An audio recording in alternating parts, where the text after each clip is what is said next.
Rahayu sedulur kabeh, bersama Mahayana TV kembali kita mengupas tuntas kebenaran sejarah Keraton Kasepuhan Cirebon yang bersumber dari Wikipedia yang bertajuk Kesultanan Kasepuhan. Kesultanan Kasepuhan adalah salah satu dari 3 wilayah hasil pembagian Kesultanan Cirebon kepada 3 orang putra Sultan Abdul Karim alias Pangeran Girilaya, atau yang dikenal dengan nama Panembahan Ratu Pakungwati II yang meninggal tahun 1666. Namun menurut naskah Mertasinga, Sultan Abdul Karim telah meninggal di Mataram pada tahun 1585 Jawa atau kira-kira tahun 1662 Masehi, yakni 12 tahun setelah kepergiannya ke Mataram. Putra Pangeran Girilaya adalah Pangeran Raja Martawijaya yang memimpin Kesultanan Kasepuhan, Pangeran Raja Kartawijaya yang memerintah Kesultanan Kanoman, dan Pangeran Raja Wangsakerta yang menjadi Panembahan Cirebon yang bertugas dalam hal pendidikan putra-putri keraton. Pangeran Raja Wangsakerta bertempat tinggal di Keraton Kasepuhan dan membantu Pangeran Raja Martawijaya memerintah Kesultanan Kasepuhan sebagai Sultan Sepuh I. Sepeninggal Sultan Sepuh Arif terjadi konflik internal di kalangan keluarga Kesultanan Kasepuhan di mana pihak Raharjo Jali yang merupakan cucu dari Sultan Sepuh Aluda bertahta tahun 1899-1842, menuduh bahwa Sultan Sepuh Alexander yang menggantikan kakeknya tersebut bukanlah anak kandung dari Sultan Sepuh Aluda. Aturan yang selama ini berlaku pada masa kolonial Belanda menyatakan di mana pengganti sultan harus merupakan putra dari sultan sebelumnya. Silsilah keluarga Sultan Sepuh Aluda.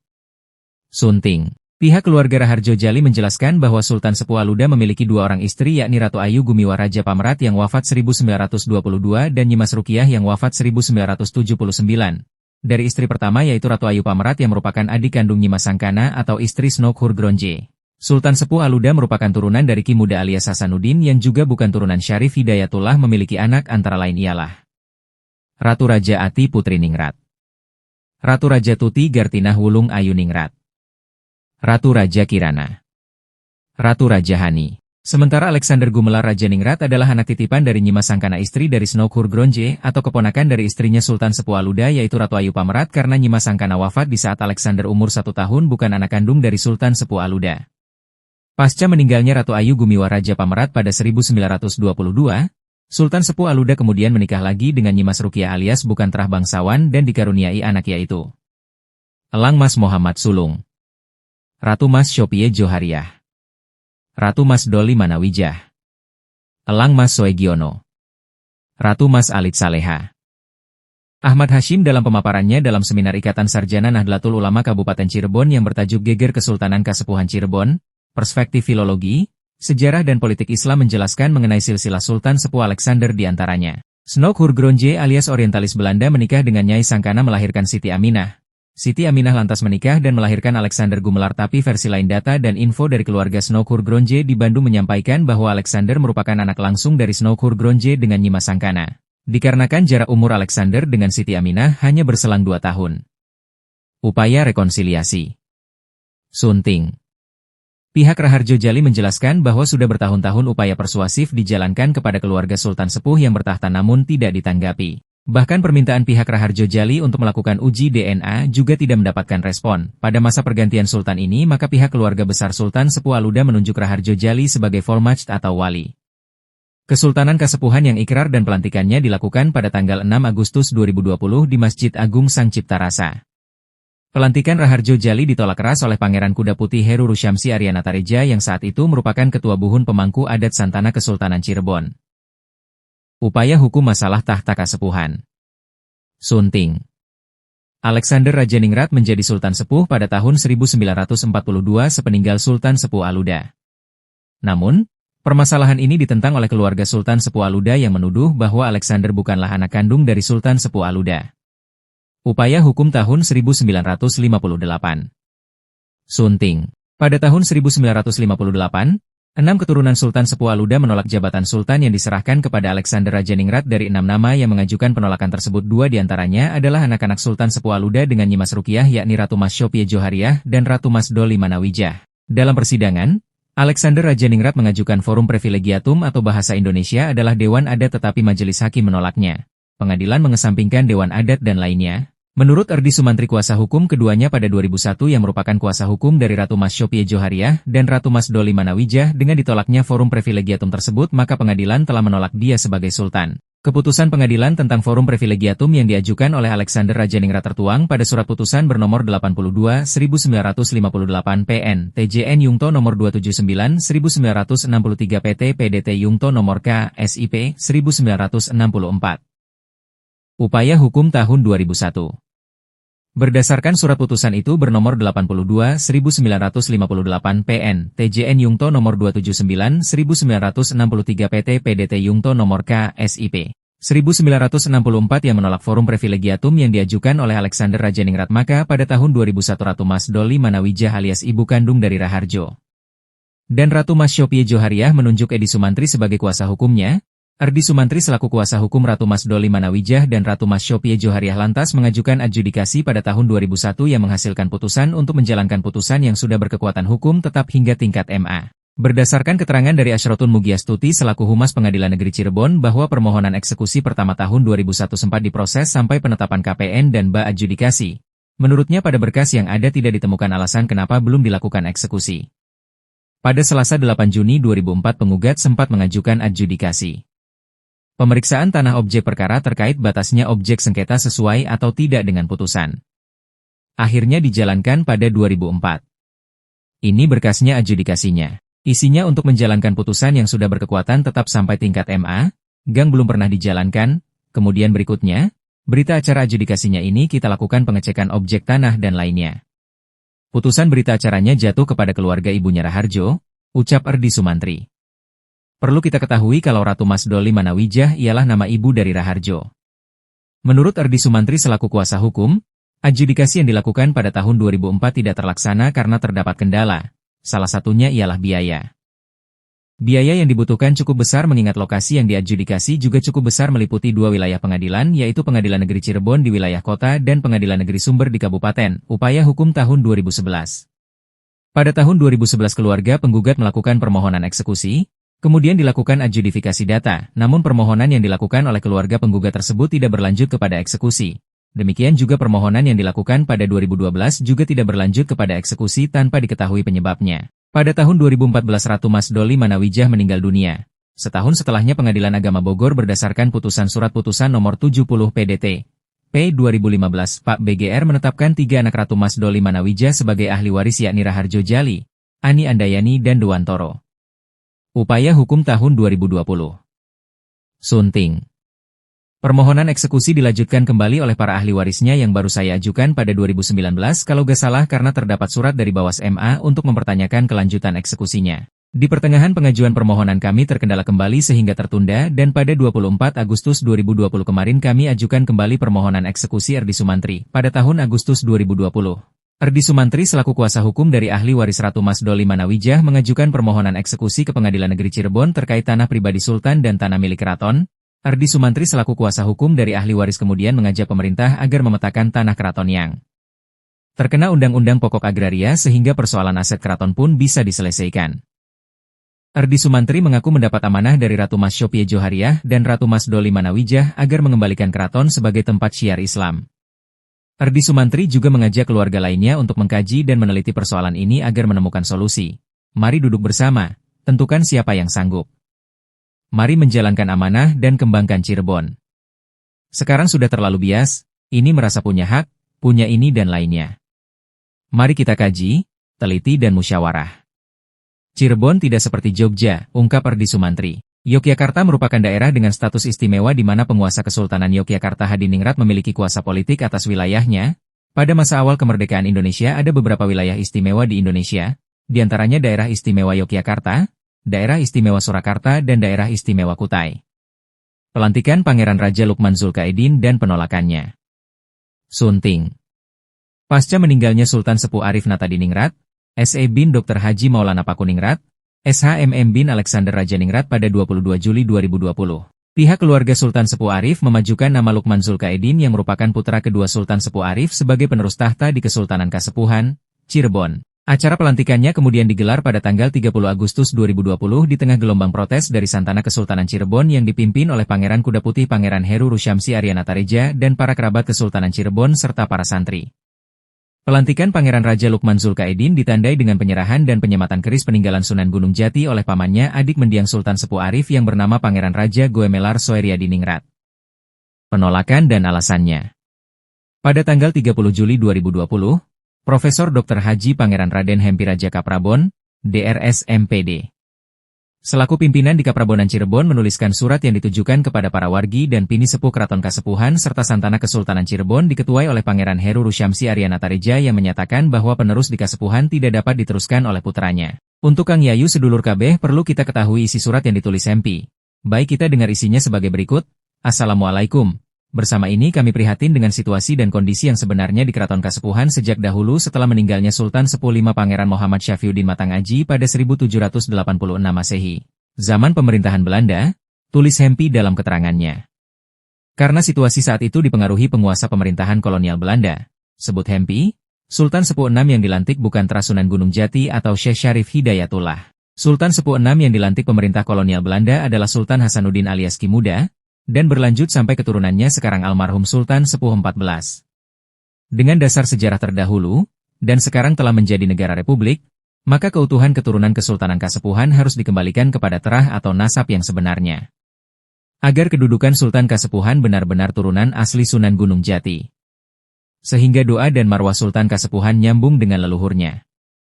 Jadi penerus Sultan Sepuh XIV tidak dapat diteruskan oleh putranya. Karena akan menjadi masalah yang berkepanjangan dari keturunan Punggel yang bukan keturunan Sunan Gunung Jati.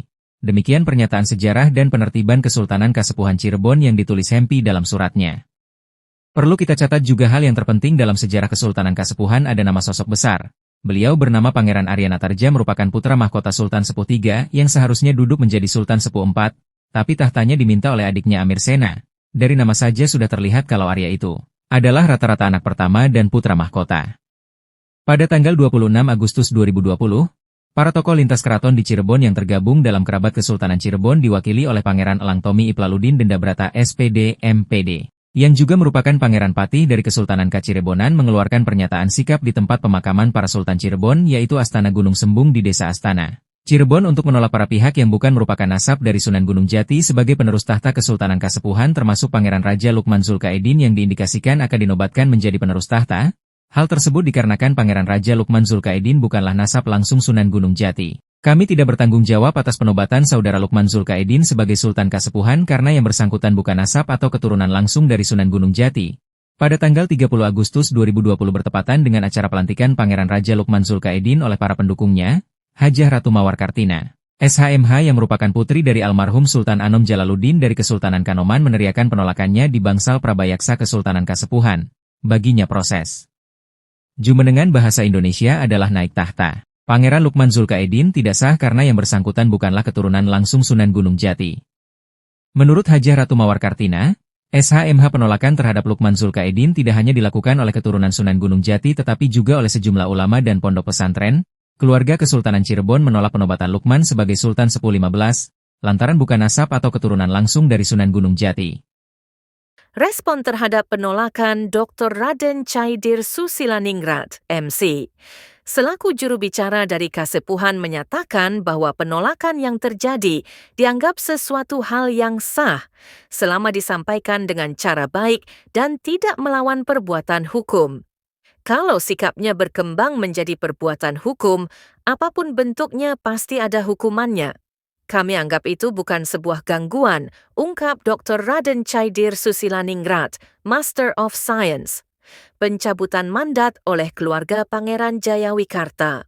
Pada bulan Oktober 2020, Pangeran Ilen Seminingrat yang merupakan anggota keluarga besar Pangeran Jayawikarta menyatakan bahwa perjanjian Gelung Sanggul Hadi yang sudah berjalan selama 130 tahun berakhir, sehingga mandat yang selama ini diberikan juga dicabut. Pencabutan mandat dan pernyataan berakhirnya perjanjian Gelung Sanggul Hadi yang dinyatakan Pangeran Ilen Seminingrat tersebut dilatar belakangi oleh sikap Pangeran Raja Adipati atau disingkat PRA Lukman yang dianggap belum menyampaikan struktur adat yang melibatkan semua keluarga besar keraton. Setelah 3 minggu pelantikannya, terlebih keluarga Pangeran Jayawikarta telah mengirimkan 3 kali surat untuk bersilaturahmi yang juga belum direspon. Saran dari pemerintah Provinsi Jawa Barat. Pada saat kepemimpinan Gubernur Jawa Barat Kang Ridwan Kamil selaku Gubernur Provinsi Jawa Barat memberikan 2 cara penyelesaian konflik tahta Kesultanan Kasepuhan, yaitu dengan pertama melalui jalan musyawarah. Apabila jalan musyawarah tidak bisa menyelesaikan konflik, maka dapat menggunakan jalur hukum dalam penyelesaiannya. Cara pertama adalah sebaiknya berpegang pada sila keempat, yaitu musyawarah mufakat. Kalau tidak menggunakan musyawarah, negeri ini adalah negeri hukum, sehingga bisa diselesaikan melalui koridor hukum, seminar ulama dan calon sultan sepuh dari pihak keluarga Kesultanan Cirebon, pihak keluarga Kesultanan Cirebon yang terdiri dari Kaprabonan, Kesultanan Kacirebonan, Kesultanan Kanoman, Kesultanan Kasepuhan, dan juga Dewan Keluarga Mertasinga, memberikan 15 nama calon penguasa Kasepuhan yang berasal dari Trah Asli Syarif Hidayatullah atau lebih dikenal dengan nama Sunan Gunung Jati menurut Kiai Haji Muhtadi Mubarok dari pesantren Benda Kerep Kota Cirebon. Ke-15 nama yang diberikan oleh keluarga Kesultanan Cirebon nanti akan dikaji dan dilakukan istikharah oleh para ulama Cirebon dan Banten, jumlahnya sekitar 500 ulama. Yang namanya keluar hasil istikharah itu merupakan hasil pilihan Allah, bukan ulama. Inilah pemilihan cara Islam dan akan saya tunjukkan pada dunia. Dengan cara inilah yang tidak akan mengecewakan siapapun, ungkap Kiai Haji Muhtadi Mubarok dari pesantren Benda Kerep, Cirebon, 14 September 2020. Selepas istikharah oleh para ulama, selanjutnya akan diadakan arak-arakan dan prosesi kenaikan tahta penguasa Kasepuhan yang baru. Pelantikan Raharjo Jali sebagai Sultan Sepuh Aluda II dan penolakannya. Pada tanggal 18 Agustus 2021, Raharjo Jali mengangkat dirinya menjadi Vollmacht alias pejabat sementara, kemudian menobatkan dirinya sendiri sebagai Sultan Sepuh Aluda II yang dilaksanakan di Umah Kulon, Kompleks Kasepuhan.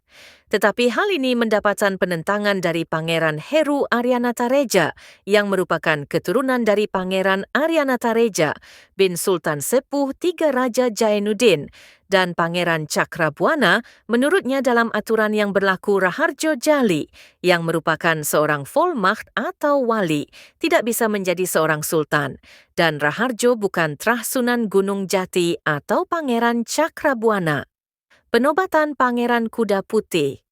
Sebagai Sultan Sepuh Jainuddin II Aryanatareja pada tanggal 27 Desember 2021, Pangeran Heru Rusyamsi Aryanatareja alias Pangeran Kuda Putih dinobatkan sebagai Sultan Sepuh oleh Santana Kesultanan Cirebon dengan gelar Sultan Sepuh Jainuddin II Aryanatareja Pangeran Heru Rusyamsi. Aryanatareja dari jalur ayah dan ibu merupakan trah atau ahli waris dari Pangeran Cakrabuana dan Sunan Gunung Jati. Acara penabalan serta pembacaan sumpah pada tanggal 6 Februari 2022 dihadiri seluruh para pemangku adat Santana Kesultanan Cirebon, pejabat negara, serta Raja Sultan Nusantara. Penobatan Pangeran Kuda Putih tidak ada penolakan dari pihak keraton lainnya. Saat ini status Sultan Sepuh Jainuddin II Aryanatareja, status Sultan Sepuhnya sudah diverifikasi oleh negara.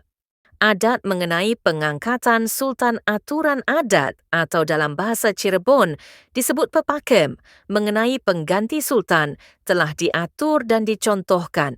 Semenjak didirikannya Kesultanan Cirebon, menurut sejarah Kesultanan Cirebon, telah mencontohkan pengangkatan pemimpin atau sultan berdasarkan aturan Islam atau syariah. yakni adalah Islam laki-laki. Memiliki kecakapan, tidak cacat jasmani dan rohani. Contoh pengangkatan dengan yang sesuai dengan hukum syariah.